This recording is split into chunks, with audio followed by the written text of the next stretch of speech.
Hello అండి. నేను మీ చింతల సాయిరాం. ఈరోజు మన వ్యూవర్స్ కోసం నేను చూపించబోయేది శ్రీ మధ్య ఆంజనేయ స్వామి టెంపుల్. పశ్చిమ గోదావరి జిల్లాలో ద్వారకా తిరుమల దాటిన తర్వాత 17 కిలోమీటర్లలో ఉందండి. ఈ గుడికైతే నేను స్టార్ట్ అయిపోయాను. బెజవాడ బెంజ్ సర్కిల్ నుంచి స్టార్ట్ అయ్యి నోవాటల్ మీదుగా ప్రసాదంపాడు, రామవరపాడు, ప్రసాదంపాడు, ఎన్కేపాడు ఇవన్నీ దాటుకొని గన్నవరం ఎయిర్పోర్ట్ దగ్గరికి వచ్చానండి. గన్నవరం ఎయిర్పోర్ట్ ముందు పచ్చదనంలో భాగంగా మొక్కలైతే పెడుతున్నారు. ఈ ఎయిర్పోర్ట్ కూడా దాటేసి గన్నవరం ఊళ్ళోకి అయితే ఎంటర్ అయిపోయాను. బస్ స్టాండ్ కూడా దాటి హనుమాన్ జంక్షన్ టెంపుల్కి వెళ్దామని చూశానండి. అంటే ఆఫ్టర్నూన్ 12 అయిపోవడంతో గుడి క్లోజ్ చేశారు. అందుకని రిటర్న్లో స్వామివారిని దర్శించుకోవచ్చని జర్నీ కంటిన్యూ చేశాను. కలపర్రు టోల్గేట్ దాటి ద్వారకా తిరుమల వెళ్ళే రూట్లోకి అయితే ఎంటర్ అయిపోయాను. అసలు క్లైమేట్ ఉందండి, చాలా బాగుంది. ఇటువంటి క్లైమేట్లో ఎంత దూరం జర్నీ చేసినా ఏం కాదండి అసలు.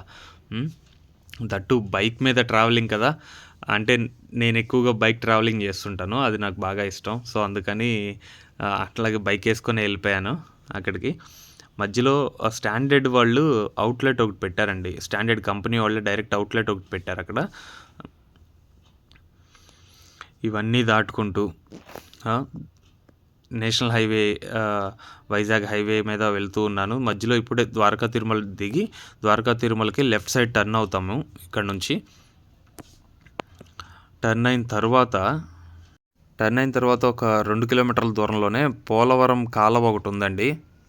ఈ కాలువనే పట్టిసీమ కాలువ అని కూడా అంటారండి. ఈ కాలువను 2014 నుంచి 2019 వరకు ఆంధ్ర రాష్ట్రాన్ని పరిపాలించిన చంద్రబాబు నాయుడు గారి ఆదేశాల మేరకు అప్పటి జలవనరుల శాఖ మంత్రి దేవినేని ఉమామహేశ్వరరావు గారు ఆధ్వర్యంలో కట్టించారండి. దారి పొడుగున కోకో తోటలు, పామాయిల్ తోటలు అన్నీ ఉన్నాయండి. మీకు చాక్లెట్ తయారయ్యేది కూడా ఈ కోకో తోటల్లో నుండి వచ్చే కాయల నుండేనండి. ఫైనల్గా అయితే ద్వారకా తిరుమల దగ్గరికి అయితే జంక్షన్కి అయితే వచ్చేసాను. ఈ జంక్షన్ దాటి ఈ అన్నమయ్య జంక్షన్ ఏదో అంటారండి జంక్షన్ని. ఈ జంక్షన్ దాటి కొద్దిగా ముందుకు వెళ్ళిన తర్వాత ఒక 1.5 కిలోమీటర్ 2 కిలోమీటర్స్ దూరంలోనే రైట్ సైడ్కి దొరసానిపాడు అనే ఒక రోడ్డు వస్తుంది. ఆ దొరసానిపాడు రోడ్డు నుంచి అయితే బైక్ కానీ కారు కానీ రోడ్డు చాలా బాగుందండి. చుట్టూ చెట్లు, చాలా బాగుంది. ఇట్లాంటి జర్నీ అయితే నెవర్ ఎక్స్పెక్టెడ్ అనమాట. చాలా బాగుంది. ఫైనల్గా అయితే మధ్య ఆంజనేయ స్వామి టెంపుల్ దగ్గరికి అయితే రీచ్ అయిపోయానండి. స్వయంభు శ్రీ మధ్య ఆంజనేయ స్వామి వారి దేవస్థానం, పశ్చిమ గోదావరి జిల్లా. గుడి చుట్టూ పంట పొలాలు, మధ్యలో గుడి. రోడ్డు పక్కనే ఉంటుందండి గుడి కూడా. గుడి వెళ్తూ ఉంటే చుట్టూ పచ్చటి పొలాల్లో అసలు చాలా బాగుందండి గుడి. గుడిలోకి ఎంటర్ అయిన తర్వాత ఆ ఫీల్ అనేది చాలా బాగుంది. వన్స్ తప్పక చూడండి, శ్రీ మధ్య ఆంజనేయ స్వామి టెంపుల్ని విజిట్ చేయండి, ఒకసారి దర్శనం చేసుకోండి స్వామివారిని.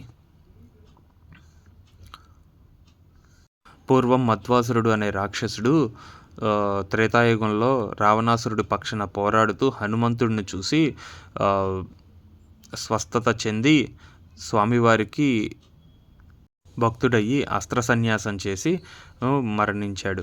ఆ తర్వాత ద్వాపరయుగంలో కౌరవుల పక్షాన పోరాడుతూ అర్జునుడి రథంపై ఉన్న ఆంజనేయ స్వామిని చూసి పూర్వ వృత్తాంతం గుర్తు తెచ్చుకొని మళ్ళీ అస్త్ర సన్యాసం చేసి చనిపోయాడు. ఆ తర్వాత ఇప్పుడు కలియుగంలో మధ్వుడు అనే మునిగా అవతరించి ఎర్రకాలువ పక్కన జపం చేసుకుంటూ ఉండగా ఆంజనేయ స్వామి కల్లో కనిపించి అతనికి నేను ఇక్కడ ఉంటాను అని చెప్పాడంట.